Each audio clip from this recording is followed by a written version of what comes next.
to stay on Iran, Senator Clinton. Iran. I want to stay on Iran, Senator Clinton. As you know, you voted for the Kyle Lieberman amendment, the only member of the stage here who did that. Senator Jim Webb of Virginia said it is for all practical purposes mandating the military option, that it is a clearly worded sense of Congress that could be interpreted as a declaration of war. Why did you vote for that amendment, which calls upon the President to structure our military forces in Iraq with regard to the capability of Iran?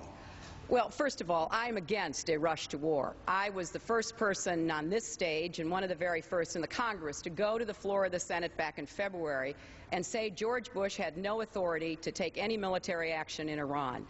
Secondly, I am not in favor of this rush for war, but I'm also not in favor of doing nothing. Iran is seeking nuclear weapons, and the Iranian Revolutionary Guard is in the forefront of that, as they are in the sponsorship of terrorism.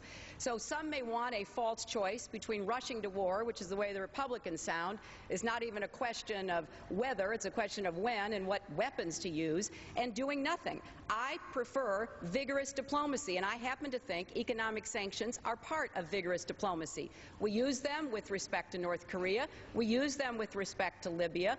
And many of us who voted for that resolution said that this is not anything other than an expression of support for using economic sanctions with respect to diplomacy.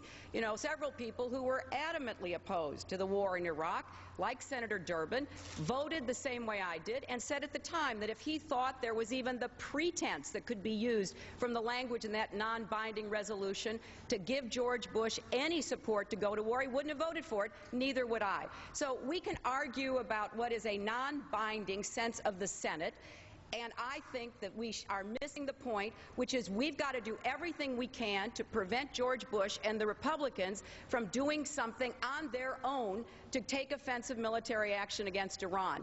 I'm prepared to pass legislation with my colleagues who are here in the Congress to try to get some Republicans to join us to make it abundantly clear that sanctions and diplomacy are the way to go. We reject and do not believe George Bush has any authority to do anything else.